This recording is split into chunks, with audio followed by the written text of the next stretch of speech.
बच्चों?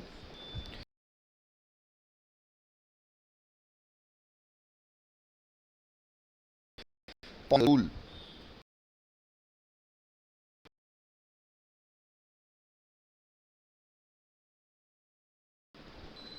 रूल में बच्चों पॉइंट नंबर 1 लिखेंगे just as all the covalent bonds have some partial ionic character, comma, the ionic bonds also have partial covalent character, full stop.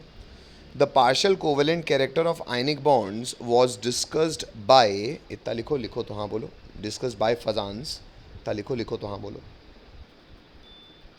by Fajans in terms of following rules. और following rules में लिखेंगे बच्चों, सबसे पहला Roman number 1 English लिखेंगे the smaller the size of cation and the larger the size of anion, comma, the greater the covalent character of ionic compound. Roman number 2 लिखेंगे बच्चों, लिखेंगे the greater the charge on cation, comma, the greater the covalent character on the of the ionic bond. और तीसरा Roman number 3 लिखेंगे बच्चों, for cations of small size and charge, comma, the one with electronic configuration n-1 dNns0, comma, typical of transition metals is more polarizing than the one with a noble gas configuration यानी कि ns2 np6, bracket में comma करके लिखेंगे typically of alkali and alkaline earth metal. चलो पहले इतना लिखो तो हाँ बोलो। अब सुनो बच्चों, फजान्स रूल है क्या?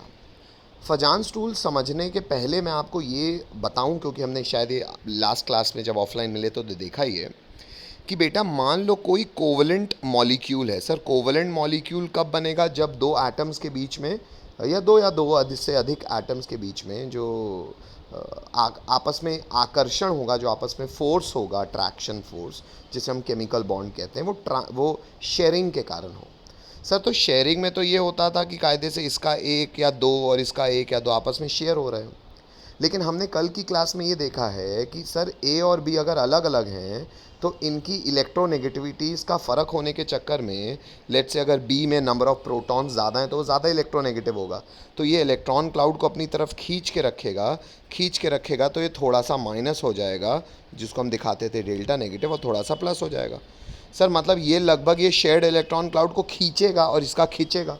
तो सर भले ये कोवलेंट मॉलिक्यूल है, लेकिन सर यहाँ पे खींचना खिंचाना यानी कि इलेक्ट्रॉन देना लेना तो चल रहा है।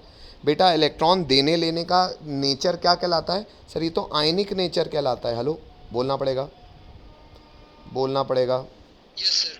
अच्छा, तो कहने का ये अर्थ है बच्चों, जैसे कोई भी आदमी पूरी तरीके से अच्छा आदमी नहीं होता, गुड नहीं होता, पूरी तरीके से बैड भी नहीं होता, क्योंकि हर आदमी में अच्छाई भी होती, बुराई भी होती है। जैसा जीवन जो वो 24 घंटे में ज़्यादा अच्छे कार्यों के साथ जी जाता है, वैसा आदमी वो कहला जाता है।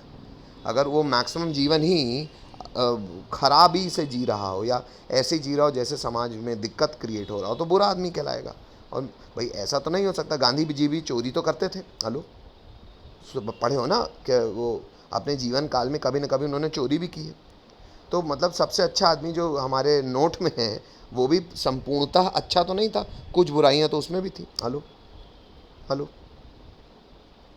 तो वही बात हमारे कंपाउंड्स में भी होती है। नेचर में जितने भी कंपाउंड्स हैं, भले वो आयनिक हो, कोवलेंट हो, कोई भी चीज़ एंटायरली आयनिक एंटायरली कोवलेंट नहीं होती। ये कोवलेंट के केस में हमें शायद समझ में भी आता है कि सर कोवलेंट कंपाउंड में भी पोलैरिटी आने से आयनिक चरित्र बढ़ सकता है, आयनिक नेचर बढ़ सकता है। इतनी बात हजम होती है, बोलना पड़ेगा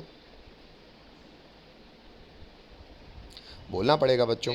अच्छा, उसी प्रकार से बेटा, उसी प्रकार से आयनिक कंपाउंड में भी कोवलेंट नेचर हो सकता है। और आयनिक कंपाउंड में कोवलेंट नेचर देखने के लिए जो नियम हम पढ़ रहे हैं वो है फजान्स रूल। फजान्स रूल हमें समझाता है कि कैसे आयनिक कंपाउंड में कोवलेंट नेचर हो सकता है। आइए देखें बेटा, सबसे बेसिक सा एग्जांपल है जैसे कि सोडियम क्लोराइड। हम सब जानते हैं सर सोडियम में Na+ होता है, ये Cl- होता है, ये एक आयनिक कंपाउंड है। अच्छा, शायद हम ये भी जानते हैं कि कैटायन सर जनरली छोटे होते हैं और एनायंस जनरली बड़े होते हैं, लार्ज होते हैं। शायद आपको पीरियोडिक टेबल से पता है कि कैटायन जितना होता जाएगा उतना छोटा होता जाएगा और एनायन बड़ा होता जाएगा। यहाँ तक सब लोग कंफर्टेबल हो? हेलो।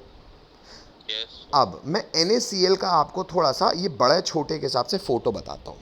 बेटा मान लो ये मेरा सोडियम का न्यूक्लियस है और ये सोडियम का वैलेंस इलेक्ट्रॉन है, बाहरी इलेक्ट्रॉन जो भी है Na+ का। तो ये मैंने आपको Na+ की कहानी बताई, ये उसका इलेक्ट्रॉन है, ठीक है।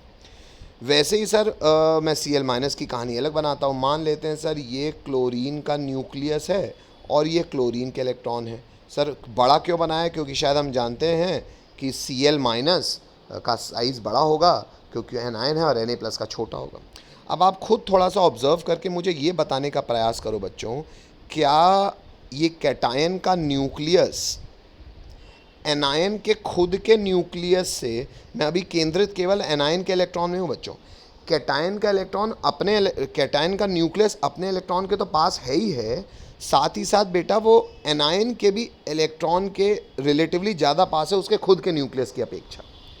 मतलब अगर आप कैटायन के न्यूक्लियस का डिस्टेंस मेजर करो एनायन के इलेक्ट्रॉन से और एनायन के खुद के न्यूक्लियस का डिस्टेंस मेजर करो तो शायद आप ये देख पाओगे कि R1 छोटा है R2 से। नहीं समझ पा रहे?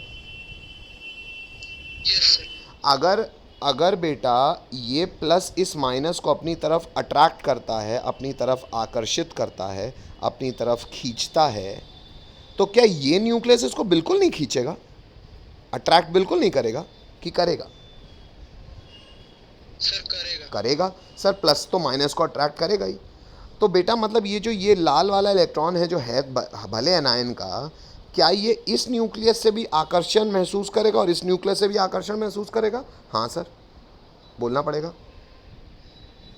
Yes sir. तो कायदे से ये जो लाल वाला इलेक्ट्रॉन है ये दो लोगों की दोनों की बातें सुन रहा है ना, तो दोनों की बातें सुनना मतलब ये तो शेयरिंग का फंडा हो गया। Hello hello, yes sir. हो गया ना थोड़ा सा शेयरिंग का फंडा, बोलना पड़ेगा। Yes sir. अच्छा, तो सर अगर अगर ऐसा शेयरिंग का केस आयनिक कंपाउंड में भी क्रिएट हो रहा है सर, तो ये तो कोवलेंट चरित्र है। हाँ है, और यही बात किसने कही? फजान्स ने बताई और समझाई कि आयनिक कंपाउंड्स में भी कोवलेंट नेचर हो सकता है। कि कब कब ज़्यादा हो सकता है सर? अगर आप कैटायन को छोटा करता जाओगे, अगर कैटायन जो है वो छोटा होता जाए और एनायन बड़ा होता जाए तो ये होने की टेंडेंसी और बढ़ती जाएगी। बोलो हाँ, बोलो हाँ। यस।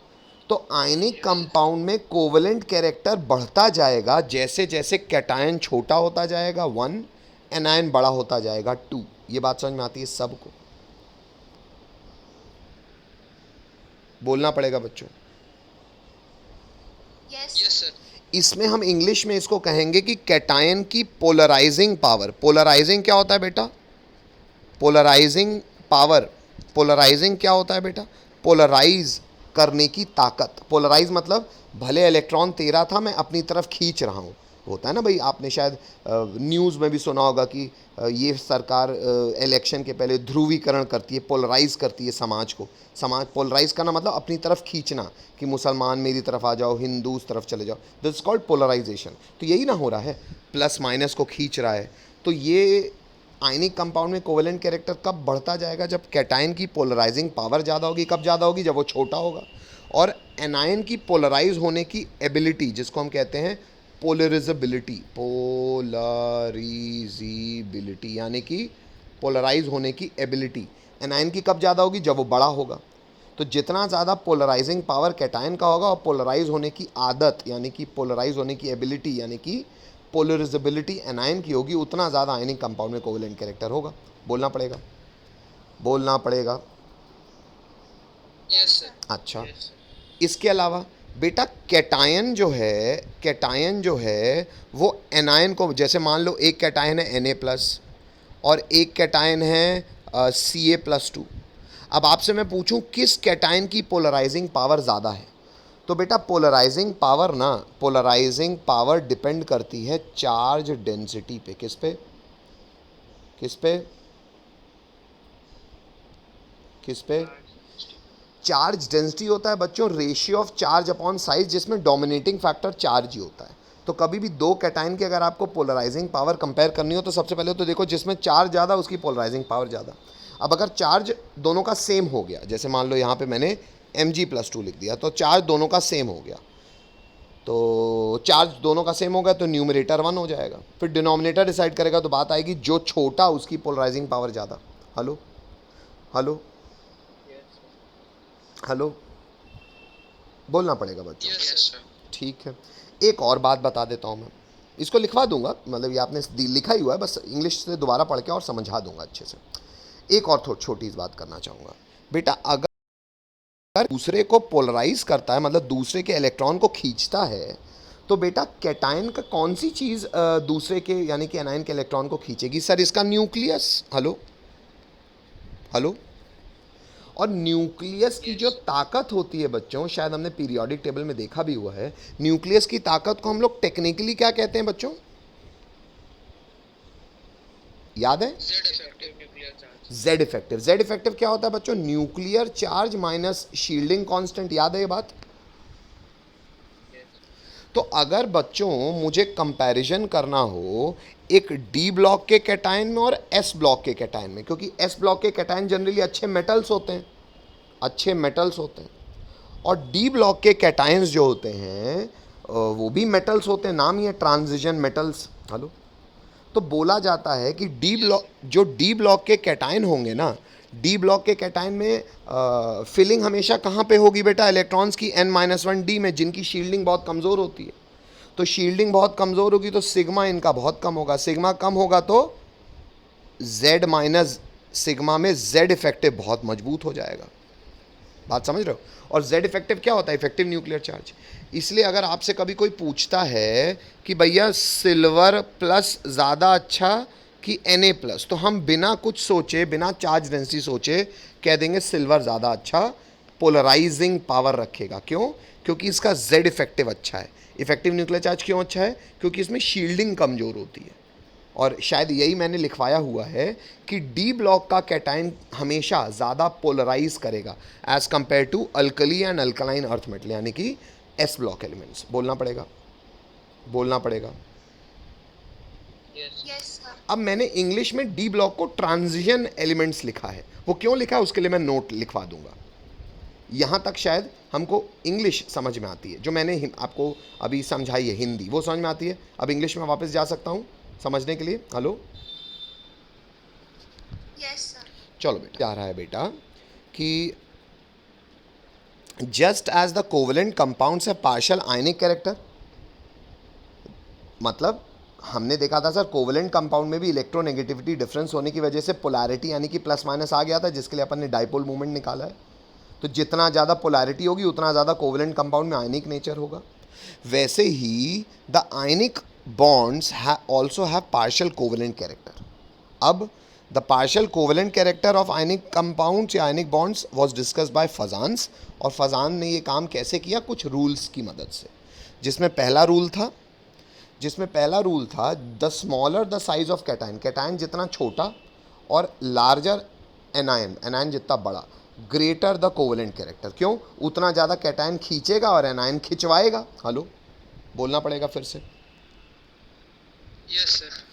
दूसरा रूल क्या कहता है? कहता है greater the charge on cation, greater the covalent character. क्यों? जितना ज़्यादा चार्ज, जितना ज़्यादा प्लस, उतना ज़्यादा सामने वाले के इलेक्ट्रॉन को खींचेगा, जिसको मैंने चार्ज डेंसिटी लिख के बताया था, अभी वो भी लिखवा दूंगा, पर इंग्लिश एनसीईआरटी की शायद हमको समझ में आती है। बोलो, बोलना पड़ेगा बच्चों। Yes sir. और रोमन नंबर 3 क्या लिखा हुआ है बच्चों? For cations of the same size and charge, मतलब अगर चार्ज और साइज लगभग सेम है तो the one with electronic configuration ये, यानी कि डी ब्लॉक। अगर आपको याद हो डी ब्लॉक में होता है ना n-1 डी में कुछ भरा रहता है और NS 0 रहता है, हालांकि 2 रहता है पर 0 भी हो सकता है। कॉपर नहीं यार बच्चों, NS 0 मत करो बेटा, NS 2 कर दो बेटा, ये एनसीईआरटी ने गलत प्रिंट किया हुआ है। NS 2 कर दो बच्चों, कर दिया सबने? Yes sir. Yes sir. हाँ, तो मतलब सर ये तो डी ब्लॉक के एलिमेंट हुए। हाँ, डी ब्लॉक को ट्रांजिशन भी कहते हैं। क्यों? मैं बात कर रहा हूँ अभी, है ना। तो अगर कैटायन डी ब्लॉक का है तो इज़ मोर पोलराइजिंग, पोलराइजिंग मतलब ज़्यादा खींचेगा then the one with noble configuration. अब नोबल कन्फिग्रेशन आप छोड़ दो. नोबल कन्फिग्रेशन का मतलब बच्चों अल्कली अल्कलाइन अर्थ में. पता है नोबल क्यों लिखा है इसने? बच्चों जैसे मान लो सोडियम है, सोडियम कैटायन किस रूप में बनाता है? Na+, हो गया ना नोबल. जैसे कैल्शियम है, कैल्शियम कैटायन किस रूप में बनाता है? कैल्शियम +2, हो गया ना नियरेस्ट नोबल. Hello hello. तो Yes, sir. जिनका, अच्छा ऐसा क्यों कह रहा है? क्योंकि सर डी के शील्डिंग कमज़ोर होगी और जेड इफेक्टिव मजबूत हो जाएगा. जेड इफेक्टिव मजबूत होगा तो सर मजबूत न्यूक्लियस ज़्यादा अट्रैक्ट करेगा, ज़्यादा अट्रैक्ट करेगा तो अपने इलेक्ट्रॉन को करेगा तो बाजू वाले को भी करेगा. तो यही तो पोलराइजिंग पावर कहलाती है सर. बात समझ में आती है बच्चों? बोलना पड़ेगा. Yes, sir. चलो चलो बेटा, अब हमने रूल्स तो लिख लिए हैं फजान्स रूल में. फजान्स रूल को क्या डाला था बेटा? कैपिटल ई ना? Yes, sir. Yes, sir. Yes, sir. इसमें लिखेंगे बेटा कैपिटल में ही पॉइंट नंबर 2. ये वाली बात को इंग्लिश में भी लिख लेते हैं. कैपिटल 2 पॉइंट नंबर 2 लिखेंगे बच्चों. लिखेंगे the cation polarises the anion pulling the electronic charge towards itself and thereby increasing the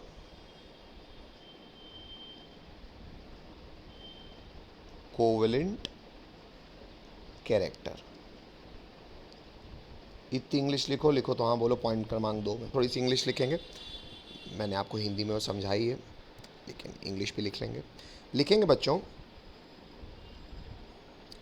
the polarizing power of the cation comma the polarizability of anion and the extent of polarization of anion are the factors which determine percentage covalent character of the ionic bond. ठीक है. और next line से इसी point में लिख दीजिएगा बच्चों charge density. Charge density of cation किस पे डिपेंड करेगी बच्चों? जो उसमें चार्ज होगा आयनिक चार्ज अपॉन आयनिक साइज.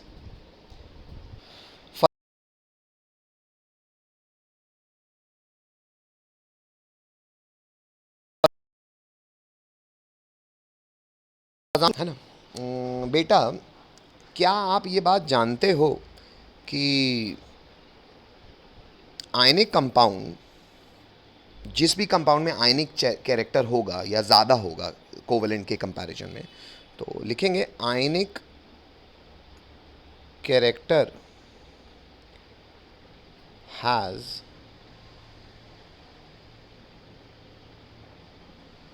Following nature.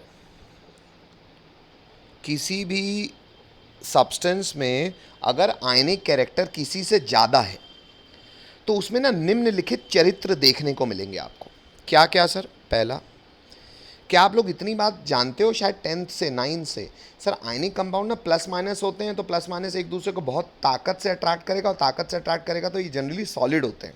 ये हमने लैटिस एंथैल्पी डिफाइन करते समय समझा और देखा भी है. इससे सब लोग कंफर्टेबल हो? Yes, sir. तो अगर किसी भी व्यक्ति में भले वो कोवेलेंट हो लेकिन अगर उसमें आयनिक कैरेक्टर ज़्यादा है तो it will have the following nature. क्या? It will have high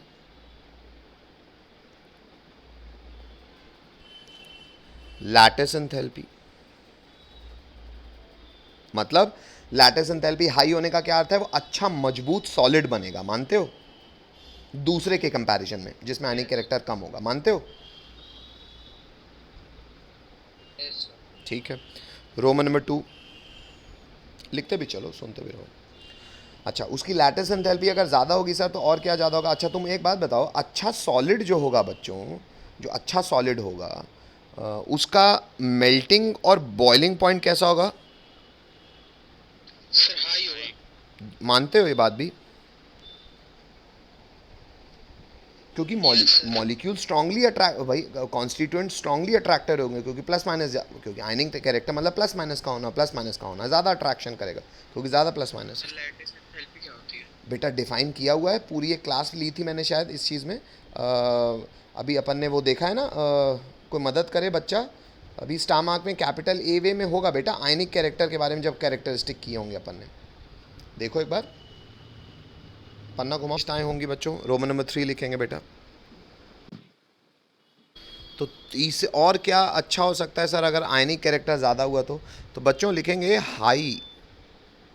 high solubility. किस में? पानी में। क्यों? पानी कैसा सॉल्वेंट होता है बच्चों? पोलर, आयनिक, प्लस माइनस होता है पानी में। हाँ, प्लस माइनस मतलब ऑक्सीजन का माइनस और हाइड्रोजन का प्लस।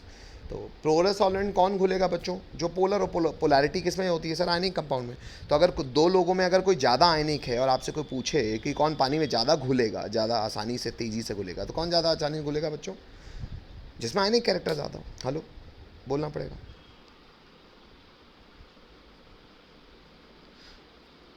Yes sir. और यहीं पे एक और बात कर दूंगा, हालांकि काउंटर ही है पर समझ में आएगा। लो सॉल्युबिलिटी होगी अगर आयनिक कैरेक्टर ज़्यादा हुआ, तो कम सॉल्युबिलिटी किस में होगी?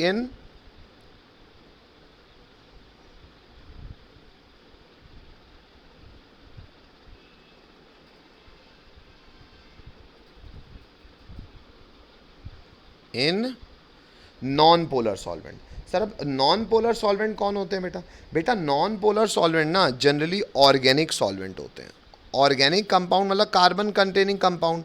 ऑर्गेनिक सॉल्वेंट जो होते हैं ना बेटा, वो एक्चुअली ऑर्गेनिक चीज़ों को, जैसे जैसे मान लो तेल है, जैसे मिट्टी का तेल है, ये सब तेल ऑर्गेनिक कंपाउंड, कार्बन कंपाउंड्स होते हैं। इनमें पोलैरिटी नहीं होती, इसलिए इनमें कैसे लोग घुलते हैं? जो जो नॉन पोलर हो। जैसे अगर कभी आपको वो पेंट जैसे कभी आपने देखा होगा, पुताई करते हैं, पेंट करते हैं, वो ऑर्गेनिक कंपाउंड होते हैं सब कुछ। वो उनको तेल छुड़ाना होता है, अपना वो कलर छुड़ाना होता है, तो कैसे छुड़ाते हैं? कलर छुड़ाना होता है तो वो थोड़ा सा तारपिन का तेल या मिट्टी का तेल, इसमें घुल जाती है वो सब चीज़ें। क्यों? क्योंकि वो ऑर्गेनिक यानी कि नॉन पोलर होती है। नॉन पोलर में घुलेगा। एक ऑर्गेनिक सॉल्वेंट का मैं आपको एग्जांपल दे देता हूँ, बड़ा बहुत फेमस एग्जांपल है, पता होना चाहिए, एसीटोन। और एग्जांपल दे देता हूँ आपको, ईथर, बस बेटा, है ना, एटसेट्रा। इतना लिखो तो हाँ। High melting point A. आपसे पूछा जा रहा है मेल्टिंग पॉइंट किसका ज़्यादा है। आइए देखें बच्चों, NaCl का मेल्टिंग पॉइंट ज़्यादा होगा कि CsCl का? कॉमन सेंस से सोच के बताओ, सीधी सी बात है सर। मेल्टिंग पॉइंट उसका ज़्यादा होगा जिसमें आयनिक कैरेक्टर ज़्यादा होगा, हाँ कि ना? अच्छा, तो सर अब हमको ये सवाल मेल्टिंग पॉइंट ज़्यादा नहीं दिख रहा, अब हमको सवाल दिख रहा है कि आयनिक कैरेक्टर किस में ज़्यादा है। सर दोनों ही आयनिक कंपाउंड है, तो आयनिक कंपाउंड में कोवेलेंट कैरेक्टर देखो, क्योंकि जिस आयनिक कंपाउंड में कोवेलेंट कैरेक्टर ज़्यादा होगा उसमें आयनिक कैरेक्टर कम होगा। By the way, hello hello, yes sir. Back trace कर रहा हूं मैं बेटा सवाल, एक बार फिर से सुन लो। अगर सर आप पूछ रहे हो मेल्टिंग पॉइंट किसका ज़्यादा, तो सर जिसका मैं इसको नए पेज में करता हूँ, फिर इस सवाल पे वापस आ जाऊँ यहाँ पे। सर जिसका मेल्टिंग पॉइंट ज़्यादा होगा उसमें आयनिक कैरेक्टर ज़्यादा होगा। सर जिसमें आयनिक कैरेक्टर ज़्यादा होगा उसमें कोवेलेंट कैरेक्टर कम होगा। तो अल्टीमेटली सर अगर आपको मेल्टिंग पॉइंट ज़्यादा चाहिए तो आप ये देखो किसका कोवेलेंट कैरेक्टर कम है। हेलो, क्योंकि है तो दोनों आयनिक कंपाउंड। बात समझ में आती है? Yes sir. अब हमारा सवाल ये हो गया है कि अब हमको ये देखना है कोवेलेंट कैरेक्टर किस में कम है, और ये हमको देखने के लिए हमने नियम रटा हुआ है। सर आयनिक कंपाउंड में कोवेलेंट कैरेक्टर देखने के लिए लगता है फजान्स रूल, जो कहता है अगर आप आ जाओ, अब अपने को कोवेलेंट कैरेक्टर कम देखना है, ठीक है? लौट जाऊं सवाल में। अब देखो बेटा, सबसे पहला पॉइंट क्या कहता है? Cation anion. सर एनायन तो देखो इसमें दोनों में सेम है, तो जो सेम है तो उसमें कोई डिफरेंस ही नहीं होगा, तो दोनों सेम कंट्रीब्यूट करेगा। तो पॉइंट ऑफ डिफरेंस कौन है? कैटायन, ठीक है सर। कैटायन में चार्ज क्या है? इसमें भी प्लस है, इसमें भी प्लस है, तो चार्ज तो टाई हो गया। तो अब बच गया बेटा साइज, चार्ज डेंसिटी देखते हैं ना, बच गया साइज। तो सर साइज जिसका छोटा होगा, इस सोडियम का साइज छोटा है, ये पीरियोडिक टेबल से देख लो आप, इसका साइज छोटा है सर, तो इसकी चार्ज डेंसिटी ज़्यादा होगी, इसकी पोलराइजिंग पावर ज़्यादा होगी। पोलराइजिंग पावर ज़्यादा होगी तो इसमें कोवेलेंट कैरेक्टर इस आयनिक कंपाउंड में ज़्यादा होगा।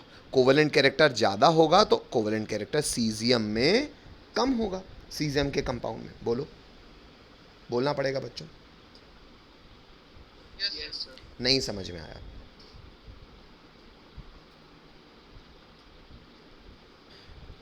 बस अब आपको शायद पूरा अच्छे समझ में भी आ भी चुका होगा, फिर भी एक सवाल और कर लो और अच्छे समझ में आएगा। लिखेंगे बच्चों, सवाल है, लिखेंगे which has less solubility in water.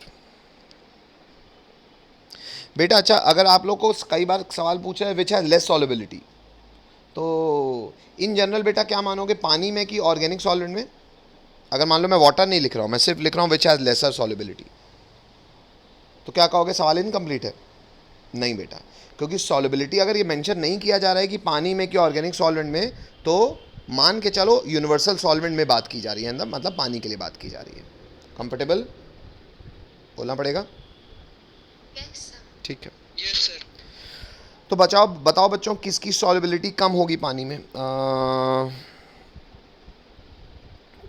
CaCl की कि MgCl2 की? जवाब दे। हाँ बेटा, एकदम अगर जवाब भी दे रहे बेटा, बैक ट्रेस करना। सॉल्युबिलिटी ज़्यादा, अभी सॉल्युबिलिटी, पहले सॉल्युबिलिटी किसके प्रोपोर्शनल होगी? सॉल्युबिलिटी ज़्यादा तो क्या ज़्यादा? Sir, ionic character. हाँ, सॉल्युबिलिटी ज़्यादा मतलब आयनिक कैरेक्टर ज़्यादा। आयनिक कैरेक्टर ज़्यादा मतलब Covalent character कम. फिलहाल तुमको क्या ढूंढना है? सॉल्युबिलिटी किसकी कम है. तो कोवेलेंट कैरेक्टर उसका ज़्यादा होगा. किसका कोवेलेंट कैरेक्टर ज़्यादा होगा? Sir, CaCl का. क्यों?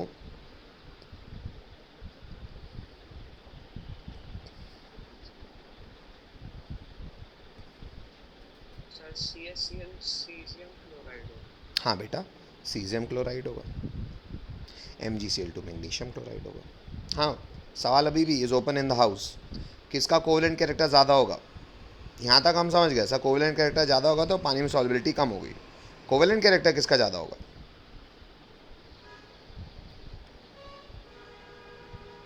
देखो बच्चों, अगर जो भी कंफ्यूज हो रहे हो, एक बार फिर इस बात को लिख भी लेना। बेटा, पोलराइजिंग पावर किस पे डिपेंड करती है? पोलराइजिंग पावर ऑफ कैटायन किस पे डिपेंड करती है? Charge density. चार्ज डेंसिटी क्या होती है? Charge upon size. Dominating factor क्या होता है? Sir, charge. क्यों? अरे सर, आपको सामने वाले के माइनस को अट्रैक्ट करना है तो तुम्हारा प्लस है ना करेगा वो काम। छोटा बड़ा तो हम बाद में गिन देखेंगे। Hello hello yes sir. Yes sir. Yes sir. Hello. Yes sir. तो बेटा कभी भी पहले चार्ज जब तक टाई ना हो जाए ना, साइज आइज की पंचायत मत किया करो। मैंने इसलिए शायद पिछले वाले सवाल में पहले चार्ज ही चेक किया था, मुझे भी दिख रहा था सेम है, लेकिन मैंने जान के बोला चार्ज दोनों में, मैंने मेंशन भी किया +1 वरना, और फिर मैं साइज में आया। तो चार्ज डेंसिटी बेटा डोमिनेटिंग फैक्टर चार्ज होता है। एनायन तो सर यहाँ पे भी कॉमन है। तो चार्ज किस में ज़्यादा है बच्चों? सर Mg में +2, इसमें +1। तो जिसमें चार्ज ज़्यादा उसकी चार्ज डेंसिटी ज़्यादा, उसमें कोवेलेंट कैरेक्टर ज़्यादा, जिसमें कोवेलेंट कैरेक्टर ज़्यादा उसकी पानी में सॉल्युबिलिटी कम। तो मुझसे पूछा गया है पानी में सॉल्युबिलिटी किसकी कम होगी, तो सॉल्युबिलिटी सर उसकी कम होगी जिसका कोवेलेंट कैरेक्टर ज़्यादा होगा। कोवेलेंट कैरेक्टर किसका ज़्यादा है? अरे चचा, MgCl2 का ना ज़्यादा है, कैसे कर रहे हो? कहाँ CaCl पे फंसे हो अभी? Yes sir. फिर से सुन लो सर, हमसे पूछा जा रहा है सॉल्युबिलिटी कम किसकी है। सॉल्युबिलिटी ज़्यादा तो आयनिक कैरेक्टर ज़्यादा, आयनिक कैरेक्टर ज़्यादा तो कोवेलेंट कैरेक्टर कम। लेकिन हमसे पूछा गया है सॉल्युबिलिटी कम किसकी है, तो हमको खोजना है कोवेलेंट कैरेक्टर ज़्यादा किस में है। कोवेलेंट कैरेक्टर किस में ज़्यादा है? हमारा आंसर तो वही होगा ना, कोवेलेंट कैरेक्टर MgCl2 में ज़्यादा है। जिसमें ज़्यादा होगा उसकी पानी में सॉल्युबिलिटी कम होगी, तो हमारे लिए आंसर ही हो गया। नहीं समझ में आ रहा अभी भी? हेलो आ गया. सब बच्चों, पक्का? सर आ गया. अभी ख़त्म नहीं, और इसका मैं स्मॉल b भी दूंगा, ये हटा दूं? हाँ अब बोलो। अभी भी सवाल वही है, सॉल्युबिलिटी किसकी कम है?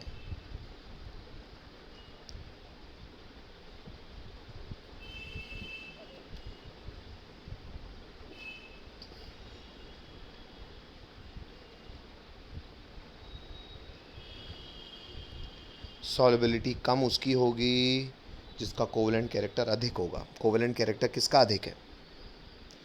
कोवेलेंट कैरेक्टर सर जिसका चार्ज ज्यादा हो। अरे अब चार्ज पे कहानी बची नहीं बेटा। क्यों सर? क्योंकि सर देखो कैटायन तो अभी टाई हो गया सर, दोनों का कैटायन सेम है। Yes sir. और यस दोनों सर। दोनों को कैटायन सेम है तो कैटायन की तो बात ही खत्म हो गई। तो ये केवल आएगा बेटा एनायन में, और एनायन चेक कर लो फजांस रूल में। कैटायन छोटा तो एनायन बड़ा, क्योंकि एनायन में भी चार्ज तो दोनों -1 ही है। एनायन जिसका बड़ा होगा वो खिंचवाएगा ज़्यादा, पोलराइजेबिलिटी ज़्यादा होगी। जो खिंचवाएगा ज़्यादा उसका कोवेलेंट कैरेक्टर ज़्यादा हो जाएगा। तो किसका एनायन बड़ा है? पीरियड टेबल पता है, आई बड़ा होता है, बोलना पड़ेगा बच्चों। आता है समझ? यस। अच्छे सवाल हैं, लॉजिक लग रहा है, समझ में आया? सवाल फिर वही है, सॉल्युबिलिटी किसकी कम? तो सॉल्युबिलिटी आयनिक कैरेक्टर पे डिपेंड करेगी। आयनिक कैरेक्टर कोवेलेंट के इन्वर्सली होता है। सॉल्युबिलिटी कम तो कोवेलेंट कैरेक्टर अधिक। किसका कोवेलेंट कैरेक्टर अधिक है?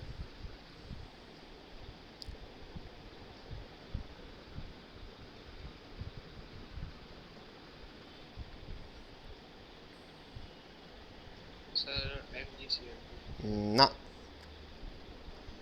डी ब्लॉक का कैटायन पढ़ो, रोमन नंबर जो भी लिखे हो फजांस रूल में। डी ब्लॉक का कैटायन मैंने हिंदी में समझाया है। डी ब्लॉक का कैटायन, डी ब्लॉक का कैटायन ज़्यादा कोवेलेंट होता है एस ब्लॉक के कैटायन से।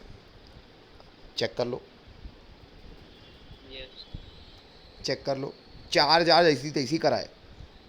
डी ब्लॉक का कैटायन, हेलो हेलो, नहीं समझ में आता है?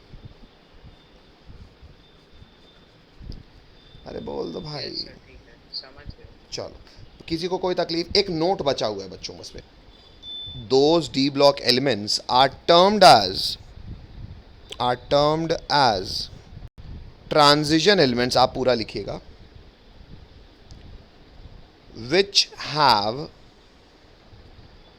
at least one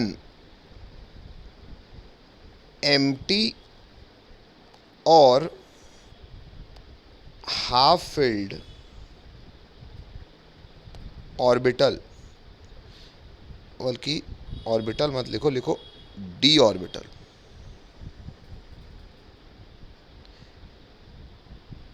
in their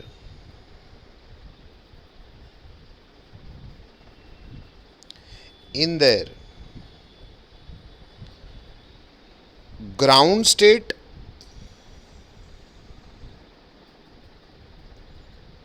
or in any of their oxidation state। लिखो तो हाँ बोलो।